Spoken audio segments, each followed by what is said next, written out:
Hi friends, आज हम राजस्थान की कला और संस्कृति का एक बहुत ही इंपॉर्टेंट टॉपिक का नाम है राजस्थान की प्रमुख हवेलियाँ। इसके बारे में काफ़ी डिटेल से चर्चा करेंगे। आप हमारे साथ बने रहिए ताकि आपको इसके बारे में जानकारी प्राप्त हो सके। तो शुरुआत करते हैं आज का टॉपिक है राजस्थान की प्रमुख हवेलियाँ। तो राजस्थान क्या है, अपनी गौरवशाली विरासत स्थापत्य कला के लिए जाना जाता है। तो राजस्थान में क्या है, अपनी एक तो गौरवशाली विरासत है, साथ ही साथ क्या स्थापत्य कला के लिए राजस्थान जाना जाता है। और यहाँ की हवेलियाँ इस विरासत का एक अभिन्न हिस्सा रही है। ये भव्य इमारतें न केवल वास्तुकला की उत्कृष्ट उदाहरण है, बल्कि उस समय के जो धनी व्यापारी है, सामंत है, राजघराने हैं, क्या हमारे सामंत व्यापारी राजघराने, इनकी जीवन शैली, समृद्धि और कलात्मक अभिरुचि को भी दिखाती है। इनमें से प्रत्येक की हवेली मतलब सबकी कोई न कोई हवेली रही है। तो हवेली की अपनी अनूठी कहानी और विशेषता रही है। राजस्थान की हवेली की बात करें तो उनकी क्षेत्रीय विशेषता, निर्माण सामग्री, सजावट की शैलियाँ, उनके आधार पे देखें तो सब के सब क्या एक दूसरे से अलग-अलग है। बात करें राजस्थान की प्रमुख हवेलियों के बारे में, तो राजस्थान की हवेलियों की पहचान कुछ विशिष्ट विशेषताओं के कारण होती है, क्योंकि राजस्थान की जो हवेलियाँ हैं, उनमें क्या है कुछ विशेषताएँ होती है। जैसे देखें जैसलमेर की हवेली की बात करें, तो जैसलमेर को हमारे हवेलियों का नगर कहा जाता है। जैसलमेर को क्या कहा जाता है? हवेलियों का नगर कहा जाता है, जो इसकी बहुतायत और भव्यता को दिखाती है। जो इसकी क्या बहुतायत और भव्यता को दिखाती है। यहाँ की हवेलियाँ विशेष रूप से अपने पत्थरों की बारीक कटाई और जाली के काम के लिए प्रसिद्ध है। जैसलमेर की हवेलियाँ किसके लिए प्रसिद्ध है? पत्थरों की बारीक कटाई और जालियों के काम के लिए प्रसिद्ध है। ये नक्काशीदार पत्थर और जालीदार खिड़कियाँ, मतलब वहाँ पे जो हवेलियाँ है कहाँ जैसलमेर की, वहाँ पे हवेलियों में नक्काशीदार पत्थर है और जालीदार खिड़कियाँ हैं। ये क्या हमारे रेगिस्तानी जलवायु के अनुकूल वेंटिलेशन प्रदान करते हैं, हवादार बनाती है उन्हें, और साथ ही साथ क्या सुंदरता बढ़ाती है। जैसलमेर में पटुओं की हवेली को सतखंडा हवेली भी कहा जाता है। क्या कहते हैं? सतखंडा हवेली मतलब 7 खंडों वाली हवेली भी कहा जाता है। और ये एक ही नहीं बल्कि हमारे 5 अलग-अलग हवेलियों का समूह है। पटुओं की हवेली क्या है? एक हवेली नहीं बल्कि 5 अलग-अलग हवेलियों का समूह है, जो एक ही परिवार के भाइयों के द्वारा बनवाई गई थी। और इसकी बारीक नक्काशी, विस्तृत जाली का काम पर्यटकों को मंत्रमुग्ध कर देता है। कौन-सी? पटुओं की हवेली। आप ये याद रखना, 7 खंडों वाली हवेली है, 5 अलग-अलग हवेलियाँ हैं, पाँचों को मिला के हम पटुओं की हवेली कहते हैं, जो कि एक ही परिवार के 5 अलग-अलग भाइयों ने बनवाई थी।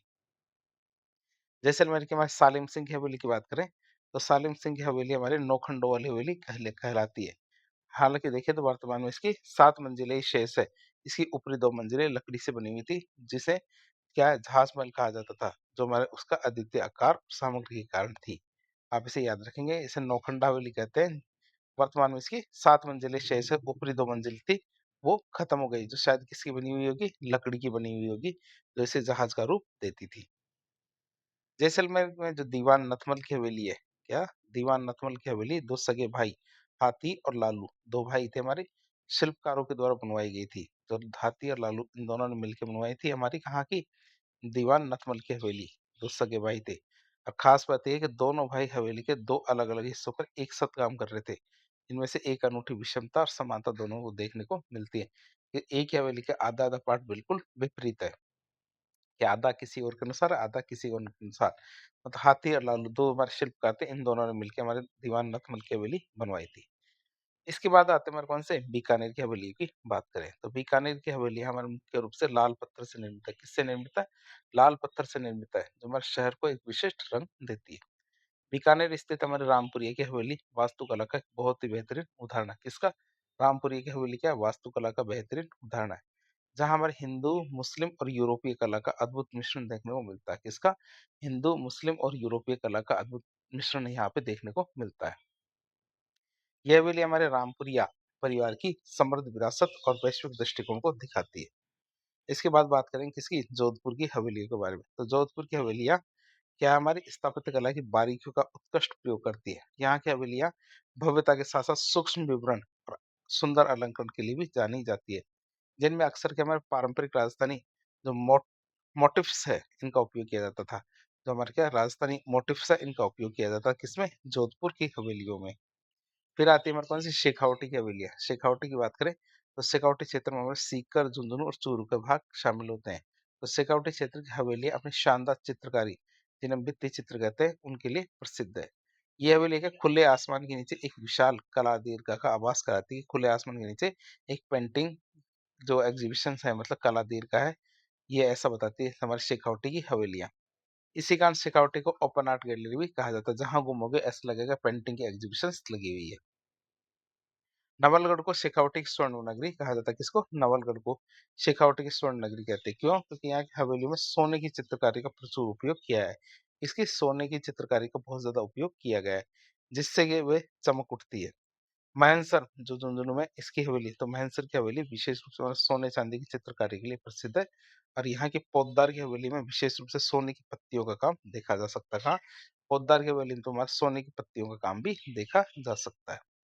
सहजाराम पोद्दार की बात करें तो सहजाराम पोद्दार की हवेली कृष्ण लीला के भित्ति चित्रों के लिए प्रसिद्ध है, जो हमारी धार्मिक कथाओं को कलात्मक रूप से दिखाते हैं। यहाँ पे हमारी जो धार्मिक कथाएं हैं वो कलात्मक रूप से चित्रित किए गए हैं। फिर पोल या द्योड़ी किसे कहते हैं उसकी बात करें तो हवेली को मुख्य द्वार को पोल या द्योड़ी कहा जाता है। और ये अक्सर इतने भव्य और अलंकृत होते हैं। पोल या द्योड़ी क्या है? इतने भव्य और अलंकृत होते हैं कि स्वयं में एक कलाकृति लगते हैं। सुरक्षा प्रतिष्ठा दोनों का प्रतीक होता है हमारा पोल और द्योड़ी। गवाक्ष की बात करें तो गवाक्ष क्या है? हवेली के मुख्य द्वार के दोनों ओर जो चबूतरे होते हैं, जो हवेली है तो हवेली के मुख्य द्वार होता है, तो मुख्य द्वार के दोनों ओर चबूतरे बनाए जाते हैं, उन्हें गवाक्ष कहा जाता है। और ये स्थान क्या हमारे आगंतुकों और स्थानीय लोगों को बैठने और बातचीत करने के लिए उपयोग में आते हैं। जो सामाजिक मेलजोल का केंद्र था क्या? गवाक्ष। अब हम देखेंगे राजस्थान की हवेलियां शहरवार, देखेंगे कौन से शहर में कौन सी हवेली है। सबसे पहले आता है जैसलमेर की हवेलियां। रेगिस्तान शहर जैसलमेर, तो जैसलमेर की हवेलियां अपने पीली बलुआ पत्थर की नक्काशी और जटिल जाली के काम के लिए प्रसिद्ध है। किसके लिए? पीली बलुआ पत्थर की नक्काशी के लिए और जटिल जाली के काम के लिए प्रसिद्ध हमारी जैसलमेर की हवेलियां। जैसे कौन कौन सी हवेलियां हमारी जैसलमेर की? पहली आती है पटवो की हवेली। कहाँ है? जैसलमेर में। ये हमारे 5 हवेलियों का समूह है पटवो की हवेली, और अपनी बारीक नक्काशी विस्तृत जाली के काम के लिए प्रसिद्ध है। ये जैसलमेर की सबसे बड़ी और महत्वपूर्ण हवेली कौन सी? पटवो की हवेली। दूसरी आती है सालिम सिंह की हवेली। कौन सी? सालिम सिंह की हवेली की बात करें तो इसे नौखंड हवेली भी कहा जाता है। इसके ऊपरी 2 खंड लकड़ी के बने हुए थे, जिस वजह से इसे जहाज महल भी कहा जाता था, जो अब नहीं है। इसकी विशिष्ट छत और मोर की आकृति वाले कोष्ठक आकर्षक है। मतलब इसके कोष्ठक कैसे? मोर की आकृति जैसे आकर्ष कोष्ठक है।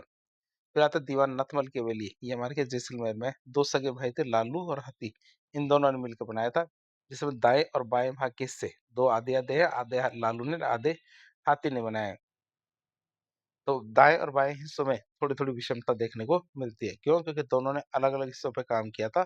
इस यहाँ पे हमारे बारीक नक्काशी और हाथी घोड़े की आकृतियां बहुत ज्यादा इंपॉर्टेंट है। फिर बात करें हम बीकानेर की हवेली के बारे में। किसके बारे में? बीकानेर की हवेली की बात करें तो बीकानेर की हवेली मुख्य रूप से लाल बलुआ पत्थर से मिलकर बनी है, और यहाँ कलात्मक शैलियों का मिश्रण देखा जा सकता है। जैसे बीकानेर की हवेली में कौन-कौन सी है? एक तो हमारा डागा की हवेली बीकानेर में, पारंपरिक बीकानेरी स्थापत्य कला का एक अच्छा उदाहरण कौन-सा? डागा की हवेली। फिर बात करें कोठारी की हवेली, ये हमारे बीकानेर में, तो बीकानेर की पुरानी सुंदर हवेलियों में से एक है कौन सी? कोठारी की हवेली। अगली आती है हमारी रामपुरिया की हवेली। कौन सी? रामपुरिया की हवेली की बात करें, ये हमारे कहाँ है? बीकानेर में है। तो इसमें हमारे हिंदू, मुस्लिम और यूरोपीय कला का अनूठा मिश्रण देखने को मिलता है। किसमें? रामपुरिया की हवेली में हमारे हिंदू, मुस्लिम और यूरोपीय कला का अनूठा मिश्रण देखने को मिलता है, जो इसे खास बनाता है, अत्यंत विशिष्ट बनाता है।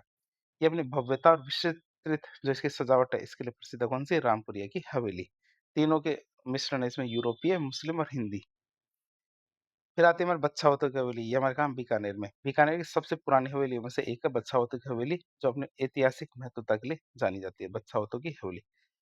फिर आते हैं हमारी कौन सी? मोहता की हवेली। मोहता की हवेली कहाँ है? बीकानेर के अंदर।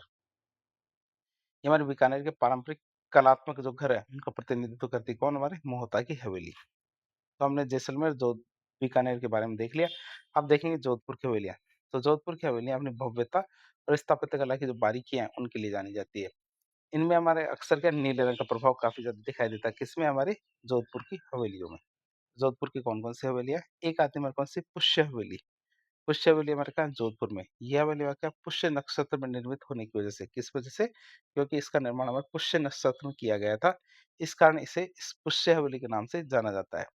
और इसे हमारे जोधपुर की सबसे पुरानी हवेलियों में से एक माना जाता है। फिर 25 हवेली जोधपुर में, पाल हवेली पाल हवेली हमारे जोधपुर में, बड़े मियाँ की हवेली और हमारे जोधपुर में अपने भव्यता और आकार के लिए प्रसिद्ध है कौन सी? बड़े मियाँ की हवेली। फिर पोखरण की हवेली में जोधपुर में है, तो पोखरण के ठाकुरों से संबंधित हवेली है ये। किससे?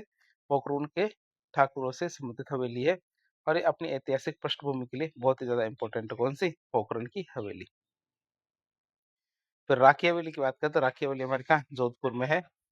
लालचंद ढड्डा की हवेली हमारी कहाँ पे है? फलोदी, जोधपुर में। आप इसे याद रखो, फलोदी अब एक अलग जिला है, जहाँ पे हमारे क्या लालचंद ढड्डा की हवेली है। तो फलोदी क्षेत्र की बहुत ही महत्वपूर्ण हवेली है, कौन-सी? लालचंद ढड्डा की हवेली। ये हमने जोधपुर की हवेली देखी, अब देखेंगे हम झुंझुनू की हवेलियाँ। झुंझुनू की हवेली की बात करें तो झुंझुनू शेखावाटी के अंदर आता है। किसमें आता है? शेखावाटी के अंतर्गत आता है। और यहाँ की हवेली अपनी शानदार भित्ति चित्रों के लिए विश्व-विख्यात है। झुंझुनू की हवेली कहाँ की?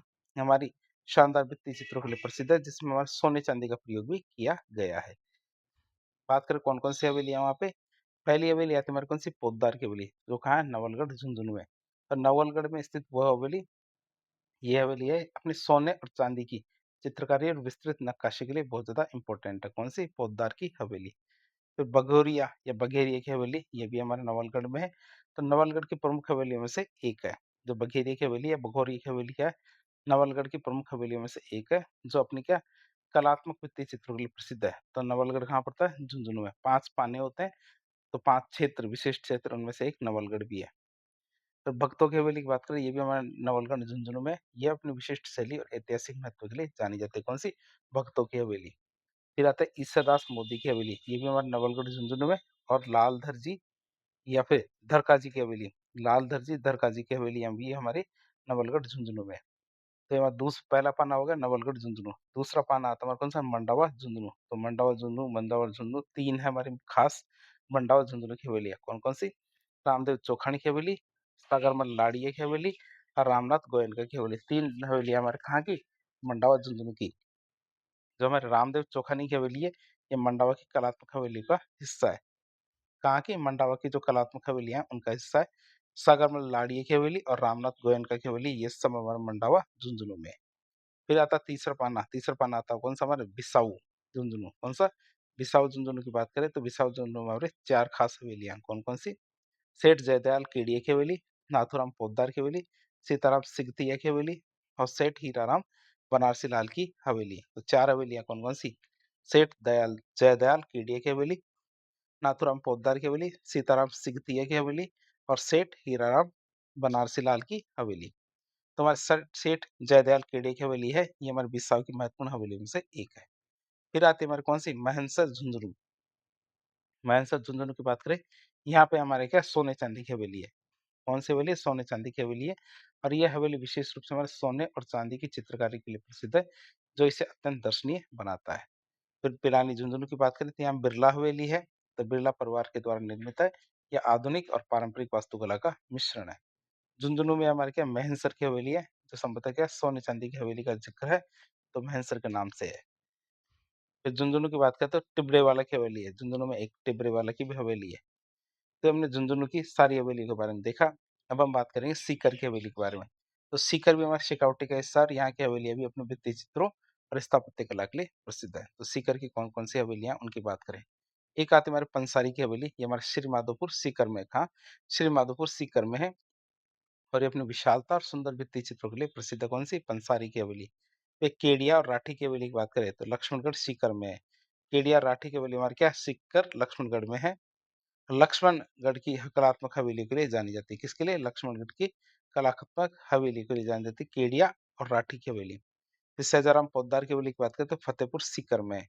ये कृष्ण लीला के भित्ति चित्र है, उनके लिए प्रसिद्ध है। कौन सी? सहजाराम पोद्दार की हवेली। फिर बिनानियों की हवेली हमारी कहाँ है? सीकर में। कौन सी? बिनानियों की हवेली हमारे कहाँ पे? सीकर में है। फिर बैजनाथ रुइया की हवेली। कौन सी? बैजनाथ रुइया की हवेली हमारे रामगढ़ सीकर में है। और रामगढ़ की जो भव्य हवेलियाँ हैं, उनमें से एक हमारे कौन सी? बैजनाथ रुइया की हवेली। फिर आती है खेमका और गोयनका सेठों की हवेली। कौन सी? खेमका और गोयनका सेठों की हवेली कहाँ है? हमारे रामगढ़ सीकर में। तो ये सेठों की हवेलियाँ हैं। कौन सी? ये हमारे सेठों की हवेलियाँ हैं, जो अपनी प्रचुर वास्तुकला और चित्रकला के लिए बहुत ज्यादा प्रसिद्ध है। कौन सी? खेमका और गोयनका सेठों की हवेली। हमने सीकर की हवेली की बात कर ली, अब बात करेंगे चूरू की हवेली। चूरू की हवेली की बात करें तो चूरू की हवेली अपनी अनूठी डिजाइन और हवादार संरचनाओं के लिए जानी जाती है। तो चूरू की कौन कौन सी हवेलियां हैं, उनकी बात करें। पहली हवेली आती है हमारे कौन सी? सुराणों की हवा महल, ये सुराणों की हवेली। ये कहाँ? हमारे चूरू में। इसे क्या है? हवा महल भी कहा जाता है, जो इसकी हवादार और आरामदायक जो संरचना है उसको दिखाता है। ये अपनी सैकड़ों खिड़कियों के लिए जानी जाती है। कौन-सी? सुराणों के हवा महल। ये सुराणों की हवेली में क्या है? बहुत सारी खिड़कियाँ हैं, इसलिए इसको प्रसिद्ध माना जाता है और इसे हवा महल भी कहा जाता है। फिर रामविलास गोयनका की हवेली चूरू में है। मालजी का कमरा हमारे चूरू में है और ये हवेली अपने नाम से ही अपनी विशिष्टता दिखाती है। कौन-सा? मालजी का कमरा। मंत्रियों की मोटी हवेली की बात करें तो ये हमारे चूरू में है, तो अपने बड़े आकार और भव्यता के लिए जानी जाती है हमारी कौन-सी? मंत्रियों की मोटी हवेली।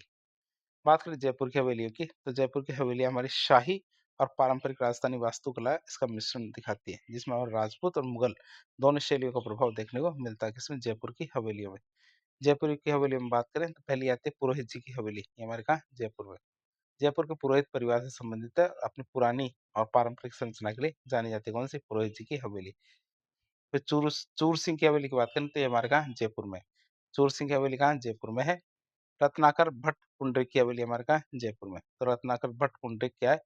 महाराजा सवाई जयसिंह द्वितीय के दरबारी कवि थे और यह हवेली क्या है? ऐतिहासिक और साहित्यिक महत्व रखती है। कौन सी? रत्नाकर भट्ट पुंडरीक की हवेली। फिर आती है दूसरी हवेलियां जो अन्य हैं। अन्य हवेली की बात करें तो राजस्थान के विभिन्न जिलों में कई ऐसी हवेलियां हैं जो अपने ऐतिहासिक और कलात्मक महत्व के लिए जानी जाती है। तो ऐसी कौन-कौन सी हवेलियाँ हैं? जैसे मोहन सिंह जी की हवेली, कौन-सी? मोहन सिंह जी की हवेली हमारे उदयपुर में है। उदयपुर को पारंपरिक जो वास्तुकला है उसका उत्कृष्ट उदाहरण है। बागौर की हवेली हमारे उदयपुर में है। पिछोला झील के किनारे स्थित ये हवेली अब क्या एक संग्रहालय में बदल दी गई है। जो बागौर की हवेली किस में बदल दी गई है? एक संग्रहालय में बदल दी गई है। और दुनिया की सबसे बड़ी पगड़ी के लिए भी हमारी क्या है? बागौर की हवेली ही प्रसिद्ध है। फिर सुनहरी कोठी की हवेली की बात करें टोंक में है। ये सुनहरी से स्वर्ण कोठी भी कहा जाता है। जी हाँ, जो अपने क्या है, काँच के काम और सोने की बनावट के लिए प्रसिद्ध है। विशेष रूप से अपने इसके दरबार हॉल के लिए। क्यों? क्योंकि सोने जैसे चमकता है इसका दरबार हॉल। फिर आती है हमारे बड़े देवता की हवेली। कौन-सी? बड़े देवता की हवेली की बात करते हैं कोटा में और कोटा की ऐतिहासिक हवेलियों में से एक है। फिर झाली की हवेली हमारे कहाँ है? कोटा में। तो कोटा के महलों के पास स्थित ये हवेली अपनी ऐतिहासिक महत्व को दिखाती है। फिर सोनी जी के नस्ये की बात करें ये हमारे कहाँ है? अजमेर में। तो यह हवेली से अधिक एक जैन मंदिर है। तो सोनी के जी की नस्ये क्या हमारे? हवेली तो है ही, लेकिन ये हमारे क्या एक जैन मंदिर है जो अपने लाल दिगंबर जैन मंदिर और अंदर की स्वर्ण नगरी के लिए प्रसिद्ध है। और इसका नाम नसीहा मतलब लाल मंदिर है। नसीहा मतलब लाल मंदिर के नाम से इसका नाम है। तो सोनी जी की नस्ये है जो कहाँ हमारे? अजमेर में। बात करें राजस्थान की तो राजस्थान की जितनी भी हमने हवेली देखी है, ये सिर्फ ईंट पत्थर की इमारतें नहीं है बल्कि ये समय, कला और संस्कृति की कहानियाँ भी कहती है। ये पर्यटकों और इतिहास प्रेमियों दोनों के लिए एक अद्भुत अनुभव प्रदान करती है। तो इस तरह आज एक लेक्चर के ज़रिए हमने राजस्थान की कला और संस्कृति का एक बहुत इंपॉर्टेंट टॉपिक था राजस्थान की हवेलियाँ। इसके बारे में काफ़ी डिटेल से जानने की कोशिश की। इस प्रकार के इन्फॉर्मेटिव वीडियो देखने के लिए हमारे चैनल से जुड़े। वीडियो यदि पसंद आता है तो वीडियो को लाइक करें, चैनल को सब्सक्राइब करें, अपने दोस्तों के साथ शेयर करें। धन्यवाद।